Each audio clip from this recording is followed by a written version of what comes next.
চট্টগ্রাম নগরের বিভিন্ন থানার হত্যা, অস্ত্র, চাঁদাবাজির ১০ মামলার আসামি আলী আকবর চিকিৎসাধীন অবস্থায় মারা গেছেন। চট্টগ্রাম মেডিকেল কলেজ হাসপাতালে তার মৃত্যু হয়। আলী আকবর নগরের বায়েজিদ বোস্তামি এলাকার মঞ্জু মিয়ার ছেলে। এর আগে গত শুক্রবার রাতে নগরের পতেঙ্গা সমুদ্র সৈকত এলাকায় আলী আকবরকে গুলি করে দুর্বৃত্তরা। চট্টগ্রাম মেডিকেল কলেজ হাসপাতাল পুলিশ বক্সের ইনচার্জ এসআই নুরুল্লাহ আশেক জানান, আলী আকবর হাসপাতালের আইসিইউতে চিকিৎসাধীন ছিল। চট্টগ্রামে মেধাবৃত্তি পুরস্কার বিতরণ ও শিশু উৎসব অনুষ্ঠিত হয়েছে। নগরীর এলজিইডি মিলনায়তনে জিনিয়াস বাংলাদেশ ফাউন্ডেশন আয়োজিত এই শিশু উৎসব অনুষ্ঠিত হয়। এতে প্রধান অতিথি ছিলেন city mayor doctor Shahadat Hossain. Genius Bangladesh ফাউন্ডেশনের প্রতিষ্ঠাতা ও পরিচালক আহমেদের সভাপতিত্বে বিশেষ অতিথি ছিলেন চট্টগ্রাম প্রেস ক্লাবের সদস্য সচিব জাহিদুল করিম কোচি।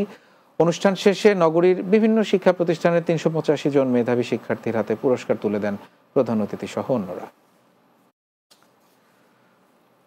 চট্টগ্রাম মাল্টিমিডিয়া রিপোর্টার্স ইউনিটির নির্বাচন উৎসব মুখর পরিবেশে সম্পন্ন হয়েছে।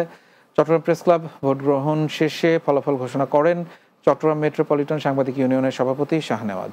নির্বাচনের সভাপতি পদে কালের কণ্ঠের প্রতিনিধি আবির আহমেদ, সাধারণ সম্পাদক পদে বাংলাদেশ টাইমসের সাজ্জাদ হোসাইন, যুগ্ম সম্পাদক দৈনিক আজাদির জুলকার নাইন, সাংগঠনিক সম্পাদক দৈনিক ইত্তেফাকের নুর নবী শাহন, অর্থ সম্পাদক পদে নয়া দিগন্তের মোহাম্মদ আকিল, দপ্তর সম্পাদক পদে দৈনিক জনবাণীর আবুল হাসনাত মিনহাজ নির্বাচিত হয়েছেন।